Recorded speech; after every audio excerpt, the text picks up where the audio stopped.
네, 오늘 우리에게 주시는 하나님의 말씀 보도록 하겠습니다. 요한복음 6장 1절에서 15절 보도록 하겠습니다. 요한복음 6장 1절에서 15절입니다.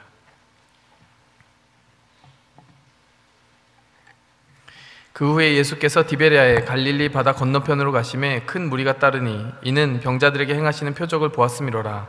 예수께서 산에 오르사 제자들과 함께 거기 앉으시니 마침 유대인의 명절인 유월절이 가까운지라. 예수께서 눈을 들어 큰 무리가 자기에게로 오는 것을 보시고 빌립에게 이르시되 우리가 어디서 떡을 사서 이 사람들을 먹이겠느냐 하시니, 이렇게 말씀하심은 친히 어떻게 하실지를 아시고 빌립을 시험하고자 하심이라. 빌립이 대답하되 각 사람으로 조금씩 받게 할지라도 200데나리온의 떡이 부족하리이다. 제자 중 하나 곧 시몬 베드로의 형제 안드레가 예수께 여짜오되 여기 한 아이가 있어 보리떡 5개와 물고기 2마리를 가지고 있나이다. 그러나 그것이 이 많은 사람들에게 얼마나 되겠사옵나이까. 예수께서 이르시되 이 사람들로 앉게 하라 하시니 그곳에 잔디가 많은지라 사람들이 앉으니 수가 5,000명쯤 되더라. 예수께서 떡을 가져 축사하신 후에 앉아있는 자들에게 나눠주시고 물고기도 그렇게 그들의 원대로 주시니라. 그들이 배부른 후에 예수께서 제자들에게 이르시되 남은 조각을 거두고 버리는 것이 없게 하라 하시므로 이에 거두니 보리떡 5개로 먹고 남은 조각이 12바구니에 찼더라. 그 사람들이 예수께서 행하신 이 표적을 보고 말하되 이는 참으로 세상에 오시기 선지자라 하더라. 그러므로 예수께서 그들이 와서 자기를 억지로 붙들어 임금으로 삼으려는 줄 아시고 다시 혼자 산으로 떠나 가시니라. 아멘. 잠시 함께 기도하고 말씀 전하도록 하겠습니다. 하나님 아버지, 우리의 마음과 영혼에 정말 하나님께서 우리를 지으신 그 사랑이 무엇인지 알고, 하나님께서 우리에게 주신 그 생명의 존귀함이 무엇인지 알고, 또 하나님께서 우리를 붙들어 주시는 그 능력의 풍성함이 무엇인지 아는 그 하루하루를 살아갈 수 있도록 오늘도 우리를 주님의 말씀이 있는 곳, 또 주님의 임재가 있는 예배로 불러주시니 감사합니다. 함께 나누는 이 말씀이 주님의 성령 안에서 감동되어서 전하는 자나 듣는 자나 하나님의 말씀으로 들려지게 도와주시고, 그 가운데 담긴 모든 메시지가 머리로 이해되고 가슴으로는 정말 우리를 설레게 하며 우리의 삶 속에서는 실천되는, 그래서 그 말씀 안에 열매 맺는 삶을 우리가 능히 살아갈 수 있도록 성령께서 우리를 붙들어주시는 축복의 시작이 되게 하여 주시옵소서. 하나님, 우리를 이곳으로 이끌어 주시고 만나게 하신 그 하나님의 축복과 은혜에 감사합니다. 오늘 주님께서 준비한 모든 순서들 가운데도 특별한 은혜를 더하여 주시고, 준비한 손길들 가운데도 하나님의 사랑과 은혜가 더할 수 있도록 주님 함께하여 주시옵소서. 예수 그리스도의 이름으로 감사하며 기도하였습니다. 아멘. 네, 오늘 본문 말씀은 여러분이 한 번쯤은 들어보았을 오병이어의 기적입니다. 오병이어의 기적이 무엇이죠, 여러분? 오병, 5개의 떡과 물고기 2마리로 5,000명을 먹인 기적이다 라고 하는 그런 내용을 담고 있는 본문입니다. 여러분, 저는 이 말씀 때문에 예수님을 믿지 못하게 되었습니다. 저는 모태신앙으로 자라긴 했어요. 하지만은 점점 자라면 자랄수록 제 이성적인 판단이 더 깊어져 갔기 때문에 이런 말씀 속에 담겨져 있는 어떤 초자연적인 표적에 대해서 도무지 납득할 수 없는 그런 생각들이 제 머릿속에 가득 찼던 것 같아요. 제가 한 고3쯤 돼서는 한창 제가 과학에 심취해 있었습니다. 엘리건트 유니버스라고 하는 책을 특별히 좋아했는데, 그 책에 이제 소개되어 있는 촉근 이론이라는 것들이 있어요. 슈퍼 스트링 티오리라고. 저는 통일장 이론에 굉장히 관심이 많았습니다. 그 여러 가지 전자기학과 그런 세상을 다스리는 그 물리 법칙들이 하나로 통일되는 그날만을 꿈꾸고 살았던 널드 같은 사람이었습니다. 굉장히 과학을 좋아했어요. 그랬기 때문에 실험이 가능하고 실험 결과가 반복되는 그런 어떤 일관된 법칙을 통해서 수립된 과학 이론이 아니라면 우리의 삶 속에서 경험될 수 있는 어떤 초자연적인 일이라든지 볼 수 없는 것에 대한 믿음은 가지는 것이 불합리하고, 그것을 추구하고 맹종하게 하는 것은 사실상의 지적인 폭력이다라고까지 정죄했던 그런 마음이 굉장히 강했습니다.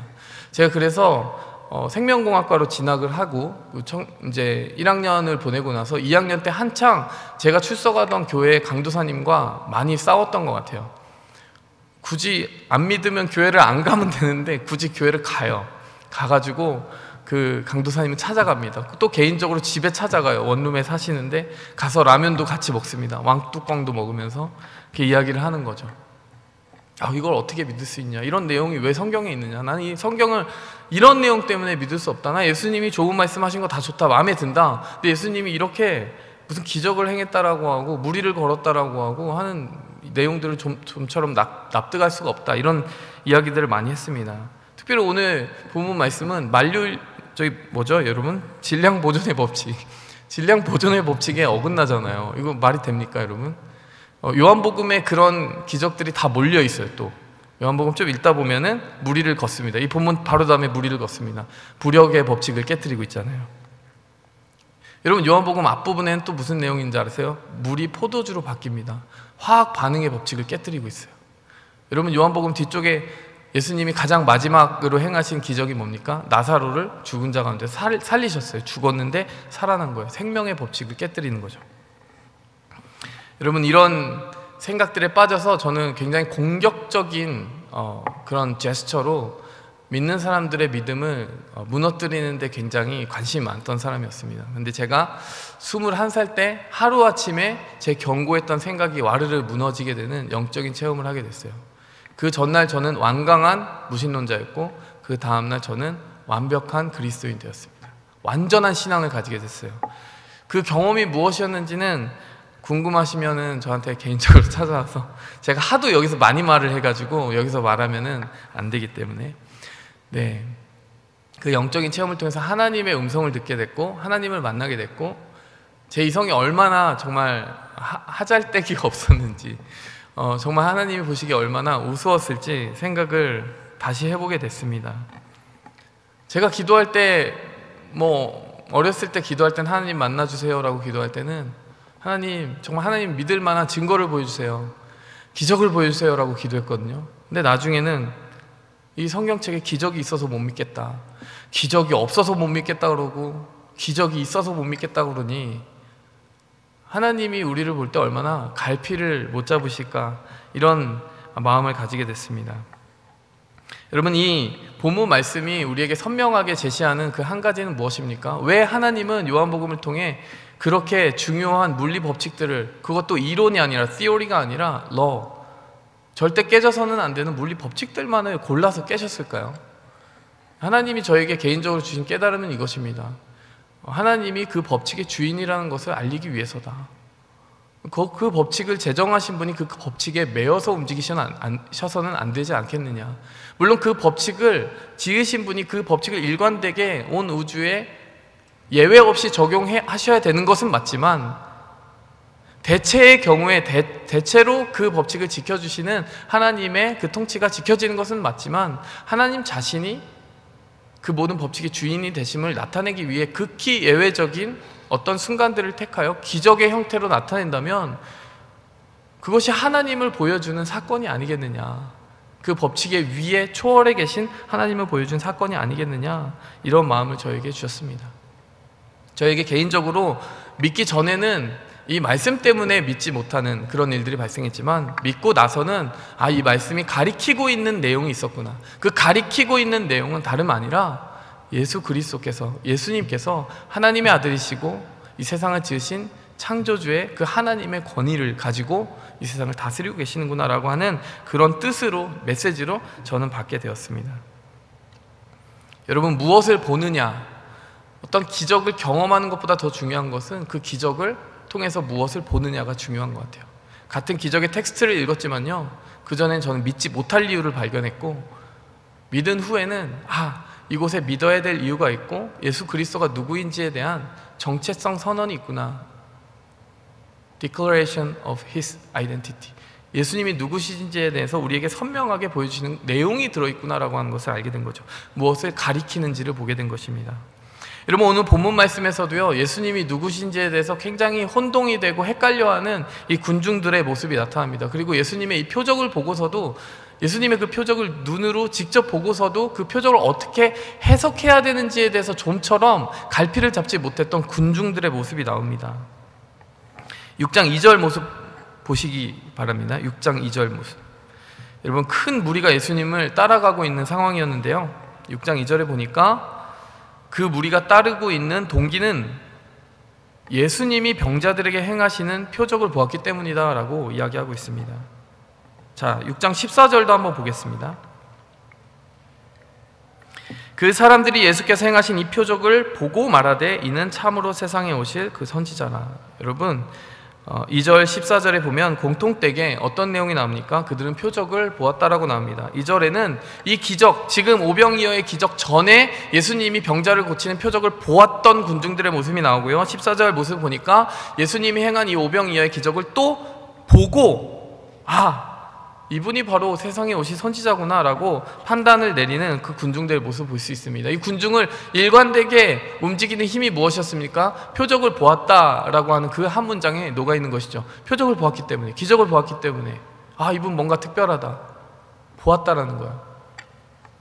근데 여러분, 6장 25절에서 26절까지 말씀을 한번 보도록 하겠습니다. 이상한 일이 벌어지게 됩니다. 6장 25절, 바다 건너편에서 만나 라삐여 언제 여기 오셨나이까? 26절 말씀 보시겠습니다. 내가 진실로 진실로 너에게 이르노니 너희가 나를 찾는 것은 표적을 본 까닭이 아니요 떡을 먹고 배부른 까닭이다. 여러분, 지금 6장 25절과 26절의 상황은 오늘 읽은 본문 말씀 이후의 상황을 가리키고 있습니다. 오병이어의 잔치가 벌어졌어요. 기분 좋다, 예수님 이 선지자를 만난 것 같다. 근데 예수님이요, 마지막에, 오늘 본문 마지막에 어떻게 하셨어요? 자기를 억지로 붙들어 임금 삼으려 하는 것을 알고 산으로 도망가셨어요. 그리고 제자들에게는 갈릴리 호수 건너편으로 가 있으라고 했어요. 전부 뿔뿔이 도망가는 거예요. 제자들은 저기로 도망가라고, 예수님은 산으로 도망가고, 제자들은 호수 건너편으로 도망가라고 하는 겁니다. 그런데 그 다음에 예수님이 산에서 기도를 마치시고 내려오셔서 제자들이 있는 그 호수 건너편으로 같이 가세요. 무리를 걷는 기적은 그때 발생합니다. 어찌어찌 해서 이제 장면이 바뀌죠. 이제 호수 건너편으로 도착을 하게 되었는데 25절, 26절 거기에 누가 와 있는 거예요? 예수님의 오병이어 기적을 보고 예수님을 따라야 되겠다라고 혈안이 되어 있었던 그 군중들이 또 몰려와 있는 것입니다. 그들은 걸어서 갔어요. 제자들은 배 타고 갔고 예수님은 무리를 걸어서 가셨지만, 여러분, 이들은 빙 돌아서 걸어서 갔습니다. 근데 예수님이 그들에게 26절에 너희는 표적을 보고 나를 따라오는 것이 아니다. 그럼 뭐 때문에 따라오느냐? 떡을 먹고 배불러서 나를 따라오고 있다. 이렇게 이야기하고 있는 것입니다. 여러분, 제가 이 2절, 14절, 26절을 세 가지 본문을, 그 구절을 왜 연달아 읽었을까요? 분명히 표적 보고 왔대요. 병자를 고치는 표적을 봤대요. 오병이어의 표적을 봤대요. 근데 26절에는 예수님이 너희는 표적을 보고 온 게 아니야 라고 얘기하신다는 거예요. 이 미스테리를 어떻게 우리는 설명해야 됩니까? 도대체 어떤 성경 말씀의 본문이 맞는 거예요? 이 본문 말씀이 서로 다른 이야기를 하고 있잖아요. 얘는 표적을 보고 왔는데 분명히 예수님은 넌 표적을 보고 온 게 아니라고 얘기하는데 도대체 어디가 맞는 겁니까? 그 질문에 답을 하기 위해서는 사인, 이 표적이라고 하는 단어가 가지고 있는 의미를 알아야 됩니다. 이런 표적이라는 단어는 미라클이 아니에요. 미라클이라고 한 단어는 기적이죠. 이런 표적은 뭘까요? 표적이라는 단어를 오늘 본 말씀은 의도적으로 사용하고 있습니다. miraculous sign입니다. 미라클만 있는 것이 아니라요, 초자연적인 기적의 요소만 있는 게 아니라요, sign, 그것이 가리키고 있는 내용이 있을 때 그것을 표적이라고 합니다. 무엇을 가리킬까요? 예수님이 누구신지에 대한, 예수님의 정체성에 대한 계시를 담고 있는 기적. 그러니까 그냥 의미 없는 기적이 아니라 예수님이 누구신지를 드러내는 기적을 가리켜서 표적이라고 하는 거예요. 여러분, 예수님이 지금 무슨 말씀을 하고 계신 겁니까? 너네가 눈이 휘둥그레지는 기적을 본 건 맞다. 그런데 그 기적의 내용은 보지 못했다.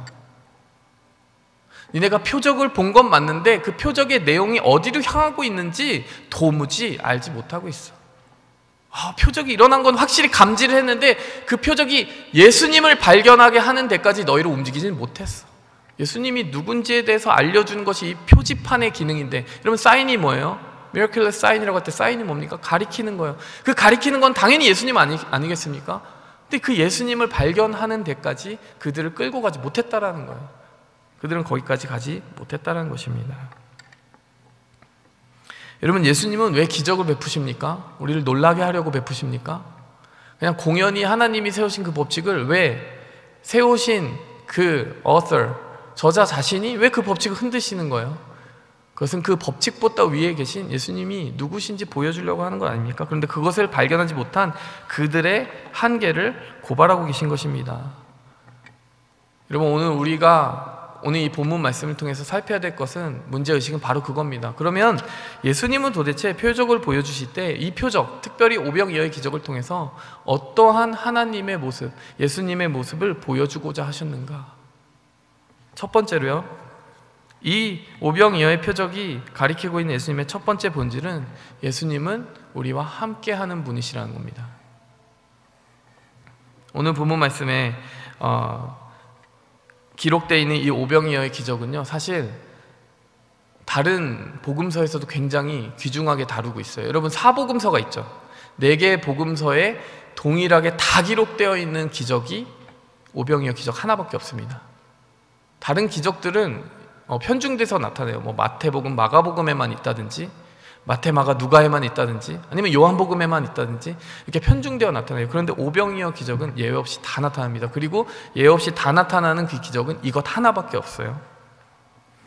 마가복음 6장 31절에 보니까요, 평행본문입니다. 평행본문이라는 것은 같은 장면을 마가의 시선으로 본, 마가의 복음서에 어떻게 기록되어 있는지를 우리가 볼 수 있다는 거죠. 거기에 어떻게 나와 있느냐, 6장 32절에 1절에 보니까요, 음식 먹을 겨를도 없음이라 라고 나와 있어요. 음식 먹을 겨를이 없다. 지금 이 상황은 어떤 상황이었냐면요, 군중들이 너무나 몰려오고 치유받기를 원하고 말씀 듣기를 원해서 정말 하루 종일 밥을 쫄쫄 굶었던 상황인 거예요. 예수님을 포함해서 제자들도 마찬가지였을 것입니다. 34절에 보니까요, 마가복음 6장 34절에 보니까요, 예수님이 그 큰 무리를 보시고 그 목자 없는 양 같음을 인하여 불쌍히 여기사, 굉장히 불쌍했다라는 거예요. 불쌍히 여기시는 그 예수님의 모습을 볼 수 있습니다. 여러분, 그런데 이 본문 말씀에서 제가 발견한 것 한 가지가 있습니다. 그것은 예수님도 배고프셨다는 거예요. 군중들도 배고팠을 것이고요, 제자들도 배고팠을 것이고요, 예수님도 배고팠을 것이라는 겁니다. 여러분, 이 본문 말씀, 지금 오병이어 이 장면보다 조금 더 선명하게 예수님의 배고픔에 대해서 이야기하는 본문들을 소개하도록 하겠습니다. 마가복음 11장 12절. 이튿날 그들이 베다니에서 나왔을 때 예수께서 시장하신지라. 여러분, 이건 다른 본문이기 때문에 지금 오병이어 기적 사건과는 상관없는 다른 본문입니다. 예수님도 배고프셨을 때가 있다는 거네요. 그렇죠? 마태복음 12장 1절. 그때 예수께서 안식일에 밀밭 사이로 가실 때 제자들이 시장하여 이삭을 잘라 먹으니. 여러분, 여기서도 예수님이 배고픈 제자들과 함께 가셨는데 예수님은 혼자 드셨겠어요? 예수님도 같이 배고프셨겠죠. 여러분, 오늘 오병이어 기적에서 제가 처음 본 것은 예수님이 기적을 베푸시기 전까지 군중들과 제자들과 함께 줄이고 계셨다는 겁니다. 배고프고 계셨다는 것입니다. 근데 여러분, 이야기 전체를 읽은 우리가 볼 수 있는 관점 하나는 무엇입니까? 예수님은 꼭 그러지 않으셔도 되는 분이었다라는 것을 우리는 같이 볼 수 있는 거예요. 지금 당장 5,000명을 먹일 수 있는 음식을 눈앞에서 보여줄 수 있는 분이라면, 만들어낼 수 있는 분이라면요, 여러분, 예수님 혼자 드셔도 돼요. 몰래 드시면 됩니다. 어디서 만들어서 드시든 어떻게 드시든, 아니면 예수님이 그 영양소를 몸에 그냥 저절로 발생하게 하시든, 예수님 혼자 배고프지 않으실 수 있는 무궁무진하고 창의적인 방법은 많이 있어요. 예수님의 능력에 기반해서 보면 그렇습니다. 근데 오늘 이야기 전체가 오병이어 기적에만 눈이 가 있는 우리에게 다시 그 눈을 들어서 처음으로 돌아가 보라고 하는 그 하나님의 음성으로 들려질 때, 하나님은 오늘 우리에게 무엇을 말씀하십니까? 모든 것을 가능하게 하시는 분, 정말 배고플 이유가 없는 그분이 나와 배고픔을 공유하고 계신 그 사실이 예수님의 본질을 보여준다. 그것을 깨달았으면 좋겠다. 이런 음성을 좀 들었으면 좋겠어요. 제가 선교지에 이번에 갔다 왔습니다. 온두라스 선교를 다녀왔습니다. 온두라스 선교를 할 때 참 많은 감동을 받았어요. 많이 감동받은 것 중에 하나는 선교사님의 모습이었습니다. 어떤 부분에 감동을 받았을까요? 열정적으로 정말 설교를 하시는데, 그리고 그 교도소 사역을 하시는데 처음부터 끝까지 찬양을 다 외우고 계시더라고요. 줄줄이. 그리고 말씀을 쭉 전하시더라고요. 근데 멈춤도 없고 막힘도 없었어요. 그것도 참 놀라운 일이었지만 또 어떤 점이 놀라웠겠습니까? 우리가 거기서 한 일이 놀라웠을까요? 정말 많은 안경을 나눠줬어요. 그리고 그들의 도수에 정확히 맞는 것을 만들어 주었을 때 정말 보지 못했던 사람들이 보면서 눈물도 흘리고 그런 장면들을 보면서 우리가 함께 기도하고 감동받았던 기억이 있습니다. 많은 떡을 나눠주기도 했어요. 어떤 곳에서는 모자랐습니다. 근데 제가 놀랐던 한 가지는 뭐냐면, 제가 감동받았던 한 가지는 뭐냐면 선교사님의 소박함이었어요. 그렇게 어떤 차려진 옷을 입고 다니지 않아요. 선교지라는 곳은 정말 험한 곳이잖아요. 그러니까 정말 동네 아저씨, 지금 동네 아저씨가 산책 나오고 마실 나왔을 때 그 옷을 항상 입고 가시는 거예요. 근데 그 하시는 일의 내용은 정말 너무 그 사랑으로 가득 차 있는 것을 보게 되었습니다. 선교지에서 어떤 사역이 성공적인 사역이냐라고 질문할 때, 여러분, 많은 것을 나눠주고 많은 사람들에게 구제하고 많은 사람들에게 먹여주는 사역이 성공일까요? 여러분, 흔히 이제 신학교에서 그 선교학 수업을 배울 때 그 선교에 더 위험함이 있다라고 이야기를 합니다. 왜 그럴까요?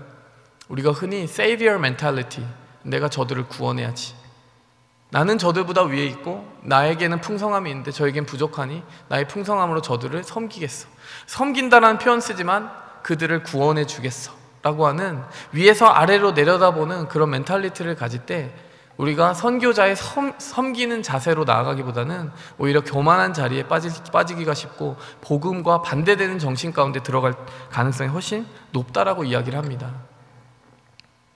여러분, 오히려 선교사님의 그 모습 속에서, 선교지에 나아가서 섬기는 많은 선교사님들의 모습 속에서 어떤 부분이 사람들을 주님께 돌아오게 할까요? 그 선교사님에게 엄청나게 많은 제자들이 있더라고요.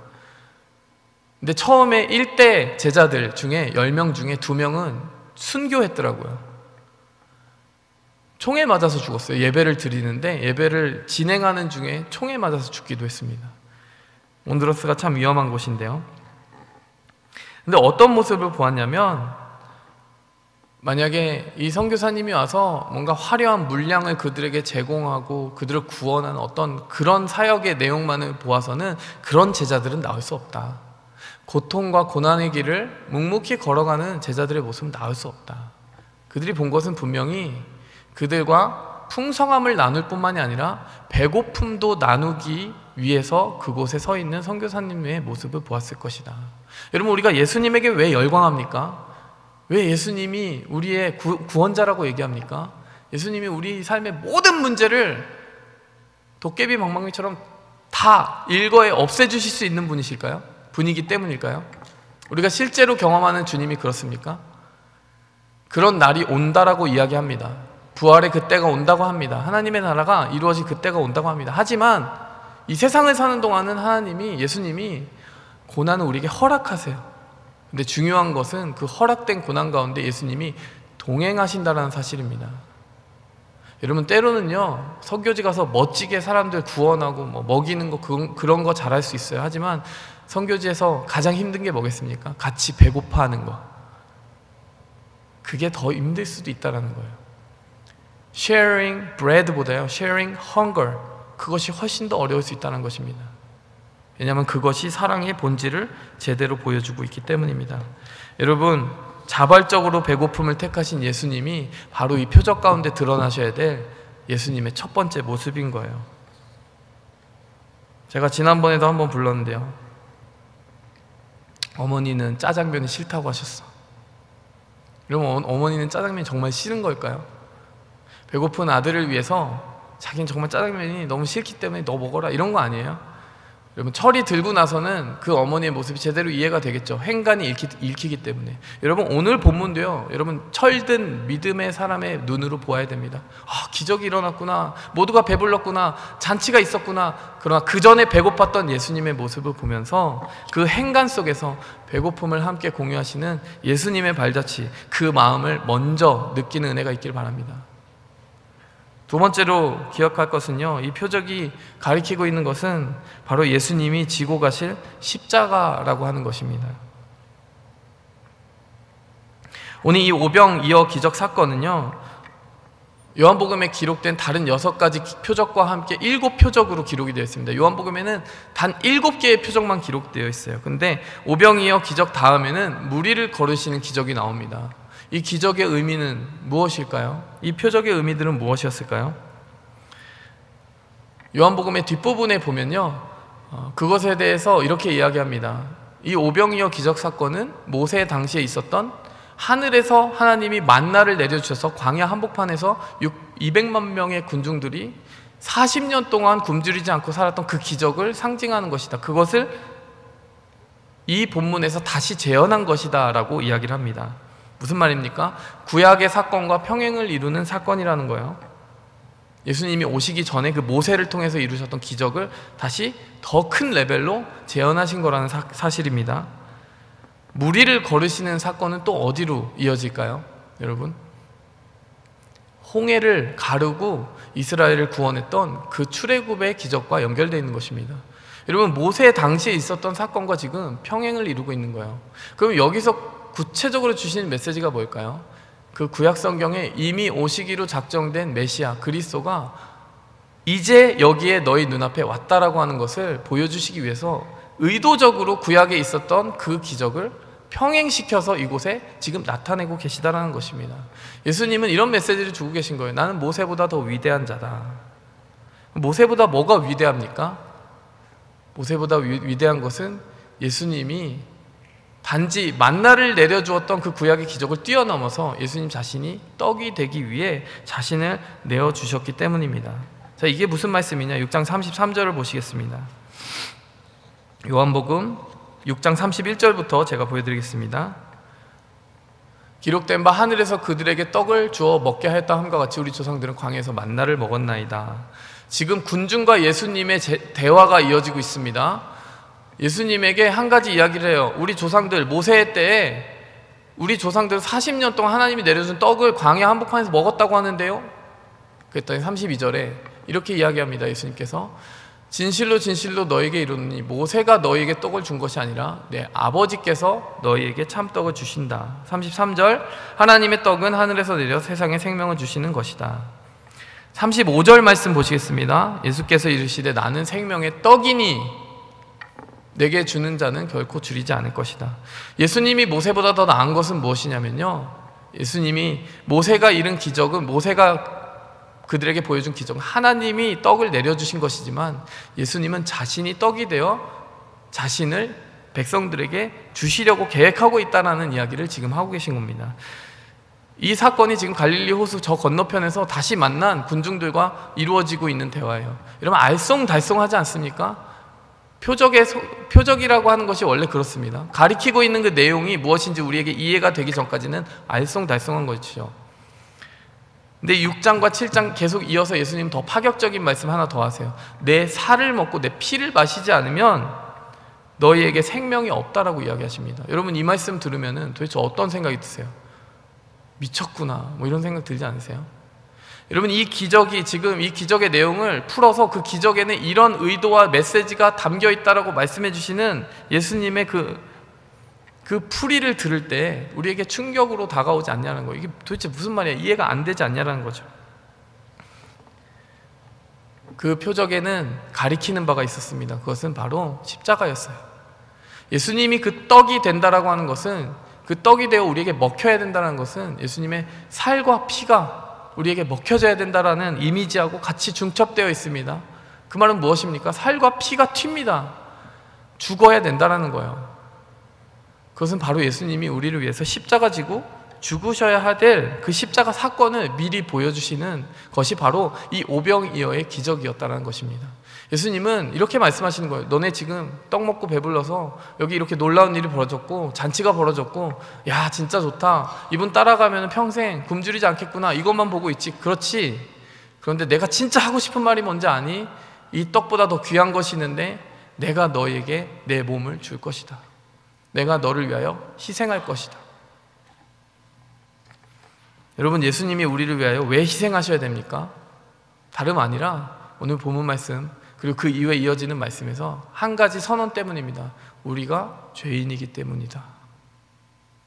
우리가 죄인이기 때문에요. 여러분, 우리는 하나님과 만남을 고대하기보다는 하나님이 주신 선물에만 목매달며 살아요. 근데 오늘 본문 말씀에서 뭐라고 얘기하십니까?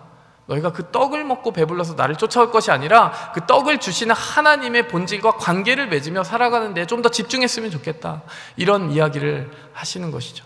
여러분 어떠한 동기로 이곳에 와서 앉아 계십니까?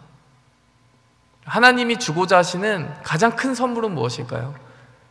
우리가 기도하면 그 기도의 뜻대로 이루어지는 그 어떠한 것일까요? 예수님 편에서는 이렇게 말씀하십니다. 내가 내 자신을 줄 것이다. 특별히 희생의 제물로 줄 것이다. 그때가 오고 있다. 여러분, 제가 죄에 대해서 우리 새가족반에서는 아주 자주 나눴습니다. 그렇기 때문에 그 새가족반을 거쳐온 분들은 전부 다 아실 거예요. 여러분, 우리가 왜 죄인입니까? 복습 한번 해볼까요? 우리가 왜 죄인입니까? 제가 늘 드는 비유가 있어요. 여러분, 룸메이트끼리 한 달 동안 인사 안 하고 그냥 하이만 하고 살아도 아무도 화내지 않아요. 룸메이트와 그런 대면대면한 사이로 살아도 문제 없습니다. 근데 여러분, 가족과 한 달 동안 대화하지 않고 부모님 얼굴 봤는데 하이, 여러분 한 달 동안 그러고 살면 한 달 이후에 어떤 일이 벌어질까요?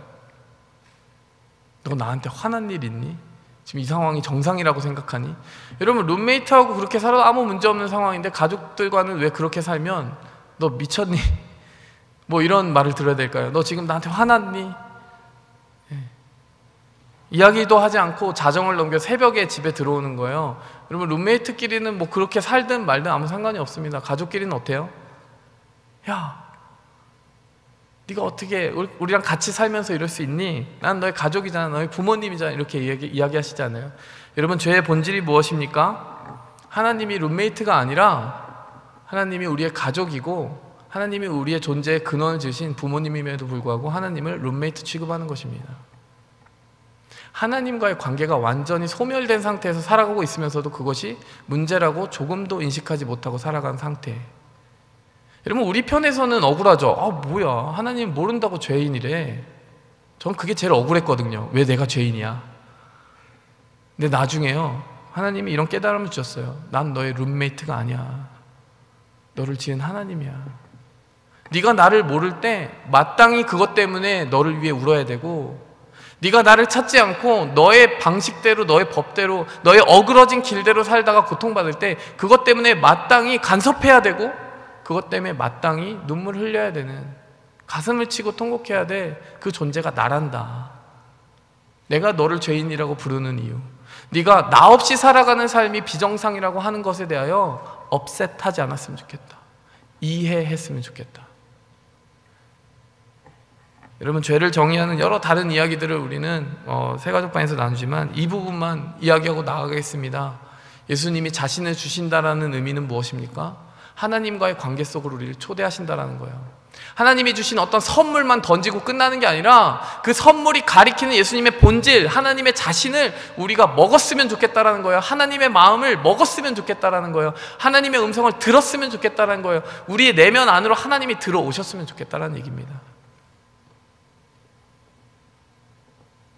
예수님의 능력을 칭찬하기 바라지 않으십니다.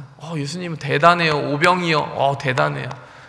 아니, 네가 나를 먹었으면 좋겠다.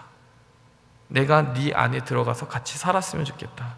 그것이 예수님이 우리가 발견하기 원하는 표적의 두 번째 의미입니다.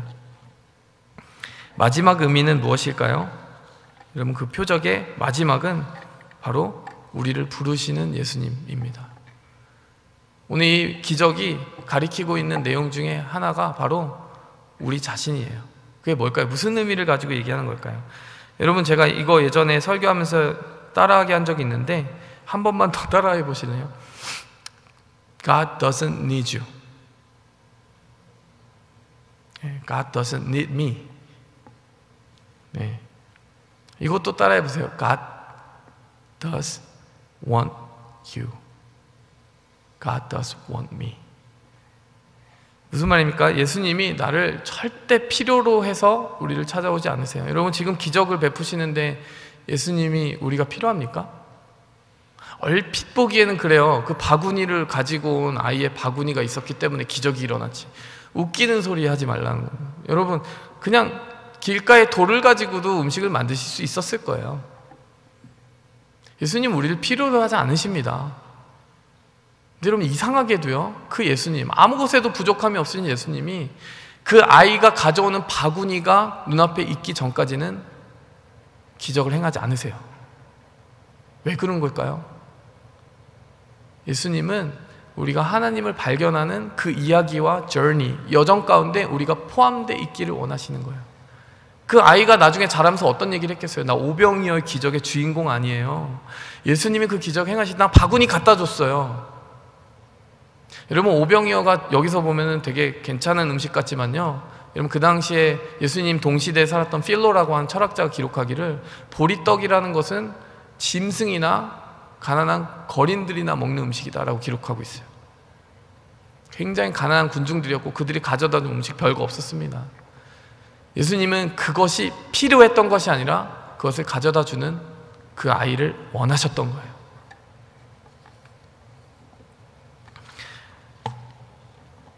여러분, 안드레를 보십시오. 안드레는 어떤 사람입니까? 예수님이 정확히 어떤 일을 어떻게 하실지는 모르지만 그 아이를 데려오잖아요. 자신이 모든 것을 할 수 있다고 생각하지 않지만 하나님이 하실 수 있는, 예수님이 하실 수 있는 일이 무언가 있을 것이라고 생각하면서 그것을 가져오잖아요.